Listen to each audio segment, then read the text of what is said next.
Hi friends, இன்றைக்கி school கொடுத்து விடுற மாதிரி ஒரு சூப்பரான தக்காளி சாதம், அது குக்கர்லேயே செம சூப்பராக பிரியாணி டேஸ்ட்டில் எப்படி செய்யலான்னு பார்க்கலாம்.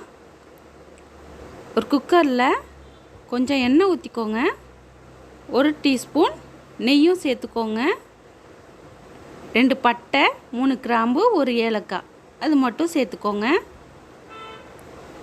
10 சின்ன வெங்காயம் போல் ரஃப்பாக கட் பண்ணி இது மாதிரி சேர்த்துக்கோங்க. நல்லா வதங்கணும்னு அவசியம் கிடையாது. லைட்டாக கலந்து விட்டு ஒரு பெரிய வெங்காயத்தை நீள் வாக்கில் கட் பண்ணி சேர்த்து நல்லா வதக்கி விட்டுக்கோங்க. வெங்காயம் கொஞ்சம் நல்லா கலர் மாறினோன்னே 1 டீஸ்பூன் இஞ்சி பூண்டு பேஸ்ட்டு சேர்த்துக்கலாம்.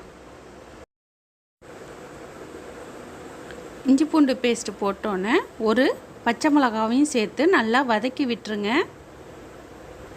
இப்போது ஒரு கைப்பிடி புதினாவும் கொத்தமல்லியும் சேர்த்து நம்ம போட்டுக்கலாம். ரெண்டும் சேர்த்து ஒரு கைப்பிடி போதும். அதையும் சேர்த்து நல்லா வதக்கி விட்டுருங்க.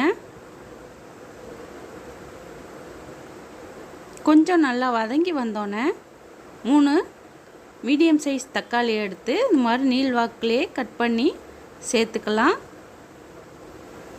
நான் 2 டம்ளர் அரிசிக்கு 3 தக்காளி சேர்த்துருக்கேன்.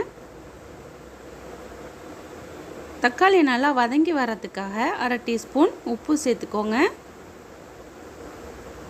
1/4 டீஸ்பூன் மஞ்சள் தூள், 1/2 டீஸ்பூன் கரம் மசாலா சேர்த்து எல்லாத்தையும் சேர்த்து நல்லா வதக்கி விட்டுருங்க.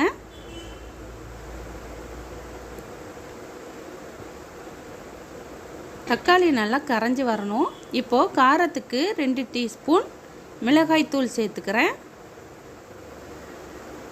இந்த மிளகாய்த்தூள் மிளகாயும் தனியாவும் சேர்த்து அரைச்சது, அதனால் நான் தனித்தனியாக போடலை. உங்கள்கிட்ட தனித்தனியாக இருந்துச்சுன்னா 1 டீஸ்பூன் மிளகாய்த்தூள், 1 டீஸ்பூன் தனியாத்தூள் சேர்த்துக்கோங்க. இப்போ நல்லா வதங்கி வந்துடுச்சு, தக்காளியும் நல்லா கரைஞ்சிடுச்சு. இப்போது தேங்காய் பால் சேர்த்துக்கிறேன். 3 டம்ளர் தேங்காய் பால், 1 டம்ளர் தண்ணி சேர்த்துக்கிறேன். 2 டம்ளர் அரிசிக்கு நான் 4 டம்ளர் ஊற்றிருக்கேன். இப்போது இது நல்லா கொதித்து வரட்டும். நல்லா கலந்து விட்டு தேவையான அளவு உப்பு சேர்த்துக்கோங்க.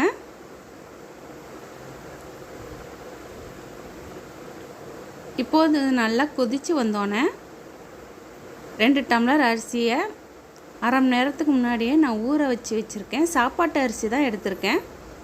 உங்களுக்கு பாஸ்மதி வேணுனாலும் எடுத்துக்கலாம், எந்த அரிசி வேணாலும் போட்டுக்கலாம். இப்போது நல்லா கொதி வந்துடுச்சு. அரிசியை சேர்த்து நல்லா கலந்து விட்டுட்டு குக்கர் மூடி போட்டு மீடியம் ஃப்ளேம்லேயே 2 விசில் விட்டுருங்க.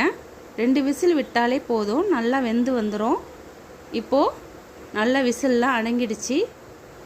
பாருங்கள் எவ்வளோ சூப்பரான தக்காளி சாதம் சூப்பராக ரெடி ஆயிடுச்சு. இதை நீங்கள் ஸ்கூலுக்கு கொடுத்து விட்டிங்கன்னா லஞ்ச் பாக்ஸ் காலியாக தான் வரும். ரொம்ப டேஸ்ட்டாக இருக்கும். நீங்களும் உங்கள் வீட்டில் இது மாதிரி செஞ்சு பார்த்துட்டு கமெண்ட் பண்ணுங்கள், லைக் பண்ணுங்கள், ஷேர் பண்ணுங்கள், சப்ஸ்கிரைப் பண்ணுங்கள். தேங்க்யூ.